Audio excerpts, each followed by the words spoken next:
So don't overlook things where you're essentially like, that's different, that's weird. Maybe my cat's just being weird today. If you're seeing it more than once, then I would say that, you're the most educated in that first step, and to trust your gut and to, not be afraid to, bring your pet to the vet to have some type of, validation as to what's going on there, so that you can either find relief emotionally.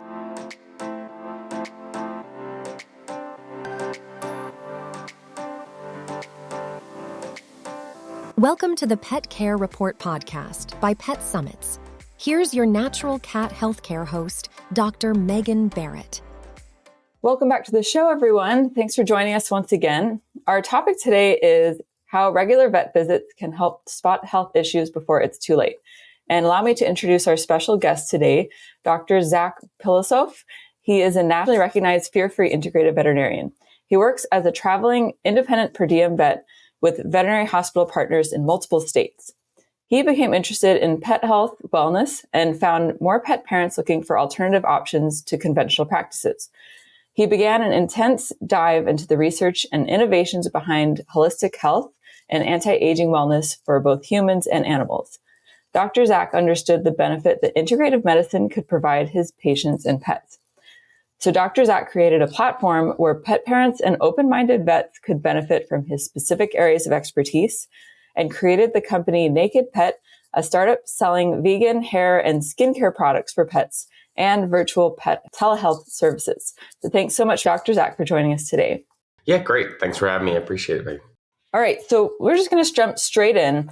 And what you would say are some of the common health issues you see in cats that go unnoticed without regular vet checkups? Well, I mean, I think it's kind of almost like a running phrase or a running joke in the vet field about how cats are, exceptional pretenders or, great hiders at their symptoms of almost every single kind of health condition that they develop, other than maybe, skin and GI upset, right? So we see cats come in a lot of times in the clinic for, the complaint about that they're just acting different. And there's just such a wide variety of things that we can find on an exam alone that are super beneficial as compared to, what a cat may be doing at home, as compared to dogs, which sometimes can be a little bit easier for us to pick up on, or even for pet parents to pick up on that, maybe at least a direction to go as to what's causing their symptoms. So, but if you had to kind of boil it down to, three kind of major areas that we do see the most on an exam that maybe are difficult to catch at home. The first would definitely be periodontal disease or oral disease, that we'll just see cats maybe start to lose their appetite a little bit, or, kind of get picky at eating, or, maybe drop food, or maybe they drool a little bit or something like that. So periodontal disease, just like with dogs, is super common and can cause cats a lot of discomfort. And so I'd say that's one that's pretty common to pick up on an exam. The second would be, kind of things that, older cats get, which we don't think a lot about as much in cats, but we see a lot in dogs, which would be kind of like musculoskeletal pain or musculoskeletal changes. And that can range from something like being overweight or obese to arthritic changes that maybe a cat is feeling a little uncomfortable on a daily basis. That would be something that maybe, regular people would, regular pet parents would be like, oh, maybe cat doesn't want to jump up as much, or is not as active as they used to be. Or, maybe sometimes we'll find, eliminations not in litter box every so often, but a cat could actually be experiencing some orthopedic changes, whether that's due to weight or that's due to, degenerative disease. And then the third would be cardiac disease, which obviously is super hard to note it at home in a dog or a cat. But, a proper auscultation of a cat's heart, even though cats can sometimes have occult heart disease, not always will they have an abnormal heart sound, but, catching cardiac disease is obviously super important in the early phases, so that we aren't catching it too late where they do start to enter, either some form of failure. So a proper auscultation on a very consistent basis, I think, of a cat's heart is extremely important to maybe catch something early on. Definitely. So it sounds like you'd recommend, if you notice any behavior changes with your cat, to just go ahead and try to make an appointment for them to go see a vet. Yeah, for sure. I think that, cats, are exceptional at, making the world around them not know that something's up, and they're willing to, hide stuff until it's, almost at that climactic phase where they can't compensate anymore. So, like I said, the classic thing that I think you and I hear all the time is that my cat's one of two things: either is kind of hiding a little bit more than usual, or, just not eating as much as they did for, a few weeks now. And so, those are just the subtle changes of a cat being like, something's off.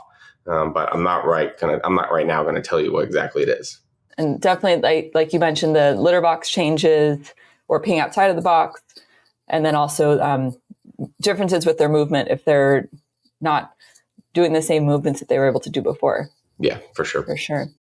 And so as a fear-free vet, what are some of your tips for people who may have that apprehension about bringing their cat in? You start feeling that anxiety about, I don't want to bring my cat to the vet because it's so scary for them. Well, I guess there's two kind of responses to that. I mean, the first would definitely be, whenever you get a cat or a dog, helping to, provide positive interactions and enrichment from the very beginning is super important. So, I know a lot of people, kind of, will have a cat and it's kind of like in the house, and that's, kind of their life. And when you're home with it, it loves you. And then, you go to work and it kind of hangs out by itself. So, that's a lot of typically the lifestyle we hear with cats. But I think that, the more we can be proactive earlier in a cat's life, depending on when you acquire it and add it to the family, in terms of teaching, aspects that are positive, such as teaching a cat that, the carrier is not, the scariest of things, and that, you can kind of train them to know, like,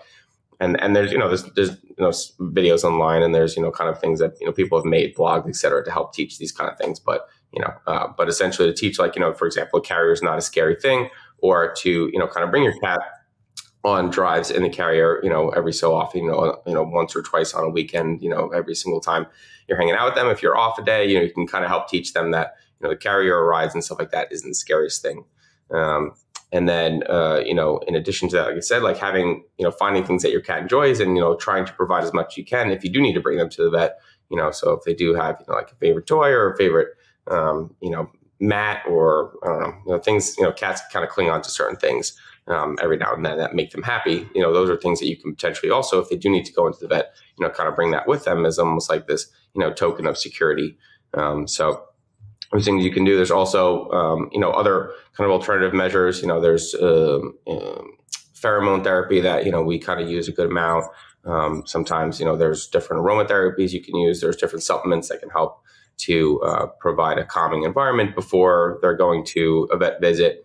But I think that really, honestly, the earlier conditioning to things like that is the best way to provide less stress over the course of a cat's life. Yeah, that's super helpful. Thank you.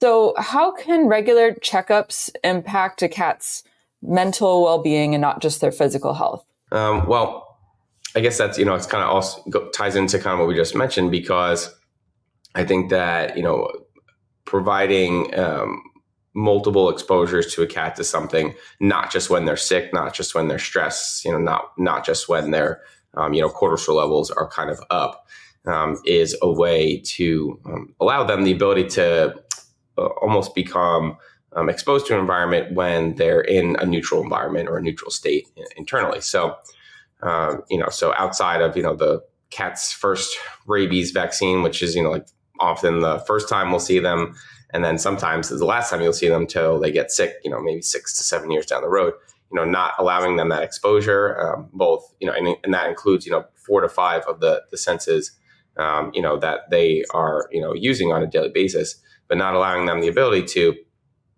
experience that, even on an intermittent basis, is going to create, I think it would create for anyone a feeling of higher anxiety or higher stress the moment they are kind of thrown into that situation. And then, you compound onto that, that they're feeling unwell, for some period of time, could be days, could be weeks. That's definitely a recipe for, I guess I could empathize with the cat, on those situations of feeling uncomfortable, and then, just adding to that and putting me over the edge of that being just a pure negative experience. So it really comes down to, I think, conditioning, and then, positive reinforcement in that aspect, as we're teaching them that, this is just part of life being a cat, and, and allowing them the ability to acclimate to that, not just when they're feeling sick and unwell. Yeah. And I think they can kind of pick up on our stress too, when we get worried about having to take them in because it's just a once in a while thing versus we have this routine where, we go see our vet every year. We have our treats that we know the cat loves, like a churro stick or something. And, everyone's feeling okay about it because it's a little bit more predictable instead of like you push it off and then coming up to this thing. I know, even myself as a cat owner, I can be really bad about procrastinating when it comes to having to take them in because you just don't want to acknowledge that, there's a problem that really needs to be addressed. And sometimes then it gets to that point where it's reaches that tipping point and you're like, well, now we have to go in instead of just making that commitment to being a proactive cat owner. And I think also, like you mentioned, having some enrichment things throughout their life so that their day-to-day existence isn't so predictable and routine, that they're getting some resilience training with like having unpredictable things happen, going on car rides or carrier rides is all stuff that maybe could be really helpful. Yeah, totally agree. 100%. So what unexpected benefits do routine checkups provide for indoor cats? Well, I guess kind of a good tie into the first, kind of question. But what I'd probably add to that as well is not only just the physical exam aspects, but also, the importance of having, just routine lab work done. If we think about cats, lifespan compared to human lifespan, right? Once we reach like, early adult stage, we're usually recommended to kind of see, our PCP or our regular vet once a year. And, if we look at that and compare that to a cat, if they're, at minimum, going once a year, then, that's going to be in human lives, every 3 to 5 years, maybe up to 7 years, depending on the age of the cat. So, not only I think that is an exam findings that are important, which, I kind of mentioned a few earlier. There's definitely a couple others I could think of even in that aspect. So the common things we see in cats, other than the three I mentioned, which were, periodontal disease, musculoskeletal changes, and cardiac would be thyroid disease, super common, and then kidney disease, super common. Those are going to be harder to pick up earlier on an exam. You can sometimes pick it up, an enlarged thyroid on occasion on exam, but it's not always. And then, especially like kidney disease is a nebulous and kind of slowly chronic progressive thing on in many situations. And that's going to be almost impossible to pick up on an exam. So combining the findings that you can on a quality physical exam, in addition to general lab work screening, which would, at minimum, what I would consider is, blood work, a urinalysis testing, a thyroid, screening test, and then plus or minus fecal testing. Those would be kind of like the bare minimum I could think of that would be, critically important to maintaining an understanding of a cat's overall well-being on an annual basis at minimum. So that, and especially if you do have that time where a cat's been, otherwise healthy for 7, 8, 9, 10 years, and then all of a sudden year 11, they are feeling unwell, you're going to kind of have that progression of normalcy that you would have on those lab tests to then compare to and be like, wow, these values have been completely fine for a decade, and then now they're not. This is something that, we are sure we have to investigate, that it's not just a one-off, and can kind of help your doctor figure out what's the best route to go in terms of if treatments are needed, additional diagnostics are needed, et cetera. And I've worked alongside a lot of vets who say that, cats don't need blood work until they're a certain age. What are your thoughts on that? I mean, for me, I specifically work in emergency rooms, 90% plus of the time. And so, the amount of times that, we have a cat or dog come in that, the owners will be like, oh, cat's been totally fine its whole life. I don't understand what's going on. Many times we don't actually know that. We're kind of assuming that because we haven't had any data points to refer back to. And so I would consider those, kind of diagnostics a minimum database for us to have, for us to know whether or not an animal has been fine its whole life, or this is a first time event, or if we are, kind of seeing the progression of something that has been building over a period of time. So my opinion would be that that would be minimum expectations over an animal's life versus kind of like a situational situational parameter that we would use only in times of illness. Yeah, I think it's a big difference I see between more conventional Western vets and the more holistic type, where, the conventional vets tend to say, at this certain age, we're going to switch their diet to a senior diet. We're going to start doing blood work versus it seems like holistic vets tend to want to start testing earlier and do more of like proactive screening. And then also just try to do as much as we can proactively in terms of nutrition and enrichment and those types of things to help support and not just wait for symptoms or problems to emerge.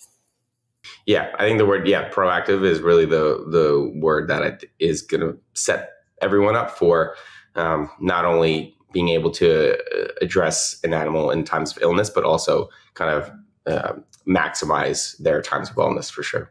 Yeah. And since, like you said, cats are so good at hiding things, like you may not notice that your cat is having a problem until it's evolved to turn into a big problem. Yeah. Yeah. I mean, like I said, it's kind of like, I don't want to say it's like a running joke, but it's like a theme in vet medicine for, all of us, that it's like, the cats, jump off a cliff when they can't compensate anymore because they, they're just so good at, they just have that natural kind of instinct still in them so much more, I feel like, than dogs on a regular basis, that, wild animals don't want to show you what's wrong with them until it's, they literally cannot compensate for it anymore. So, and that's kind of the pattern we see with cats still, I guess. I don't know if it's because they've, been domesticated, in less time than dogs have been, and, they still have that drive to do it, but it's more often than not that, cat's going to hide its symptoms until the very end of when it definitely can't anymore. And that's unfortunately when we find them. Like I said, especially I work in emergency most of the time, we'll find them where it's like, man, this has really evolved pretty far. And the prognosis sometimes isn't as well as, or isn't as high as if we had been kind of monitoring or picking up on subtle changes earlier on, which is where working with your vet consistently helps the most. Yeah, definitely. Yeah. It's sad to see those that come in so suddenly, and, it's like there's things that we could have done if we known about it sooner. Yeah, for sure. Of course. So what about some other issues like, you mentioned the dental disease or like obesity in cats? How can a vet visit help to uncover these things and, you have your veterinarian help you before it gets to that point where it's so severe? Well, I guess that then, we've been talking a lot about the responsibility on the pet parent so far, but, veterinarian is kind of that, especially, primary care vets are like that first surveillance point, right? So, I, at least personally, when we do have an animal come in that, is just off, right? I mean, I think that's literally the most important time to have the most comprehensive exam you can find, because, especially if a pet parent is coming in and saying, my pet's just acting different. I think that a lot of times there's an easy option to just say, I think that they're looking into it too much, or that, that's, not something we have to worry about. Things like, those kind of mentalities sometimes come in, especially if you're having a busy day, stuff like that. But I think that on the vet side, an animal that's just off is kind of, at least for me, is like when I'm like, okay, this is actually a really important moment where we have to figure out,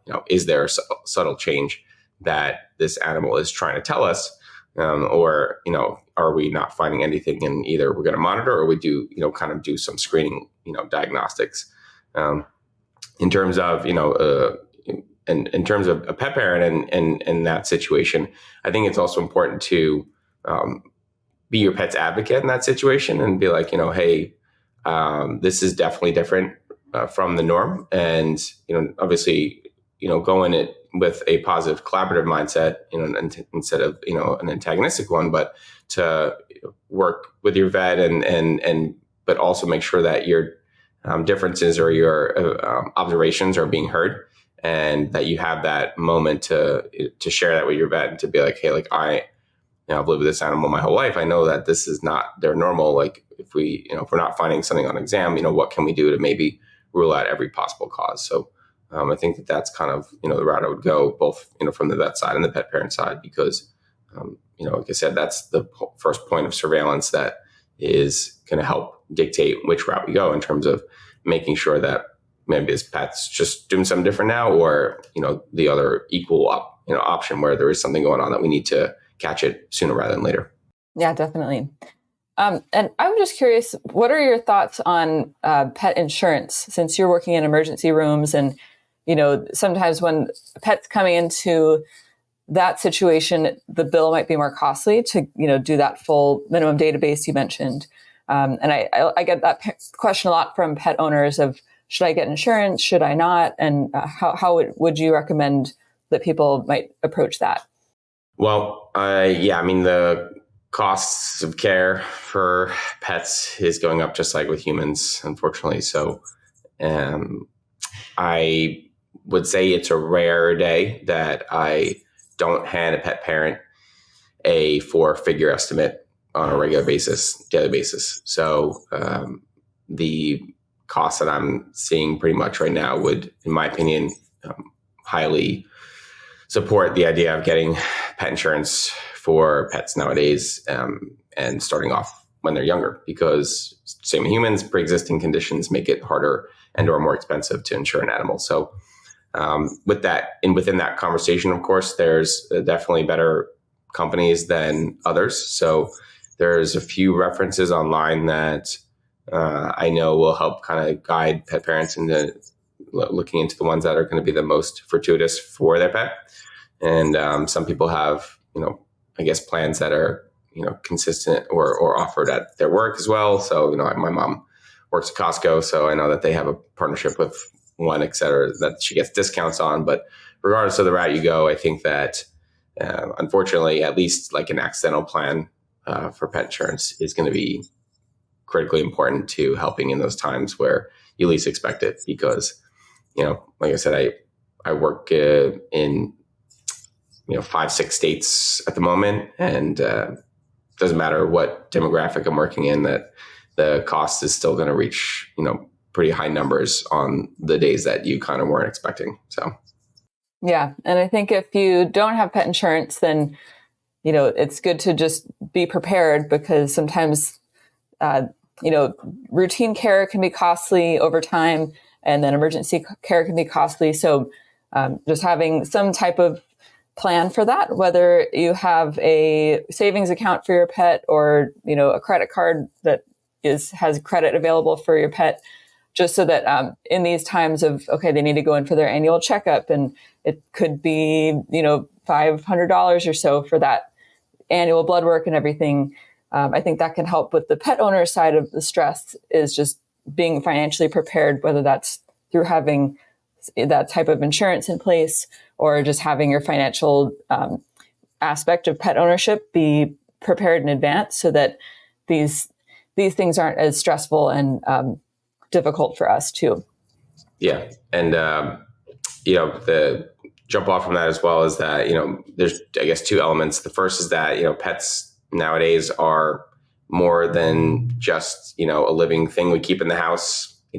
I'd say, the number of families that pets are like an integral member is high. And so, the days of where pets were just kind of like the outdoor cat that was there one day, gone the next, is really uncommon now. And so that means that, if we're, they're an integral member, we care more about their health. And so, I see more pet parents, really invested in an animal's health, which is a great thing.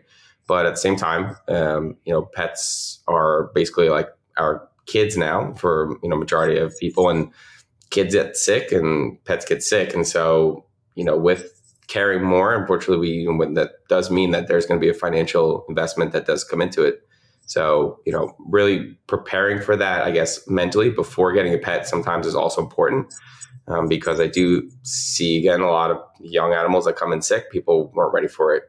They'll get a young animal, and, within 3-4 days of acquiring it, it'll be, seeing me in the emergency room. So I think that definitely being prepared for that before getting a pet is important. It's not just about, this is cool, like I now have a pet, to add to my family, which is great, but they do come with, I guess, responsibilities and liabilities. And that, I guess is why insurance becomes important, because it does kind of protect your responsibilities and your liabilities. So, that's just important to keep in mind, is that there's going to be a financial investment when it comes to having a pet. Like, there's no way to get around it, and so, preparing for that, whether it is with insurance or having, the additional measures you kind of mentioned with, certain savings per year or credit card, et cetera, that is really going to take the stress off in the situation for you. But it's just the reality nowadays that you need to have that if you're going to have a pet, and if you're not crazy rich, like the 0.1%, so. Yeah, absolutely. Well, this has been super helpful. Lots of actionable tips.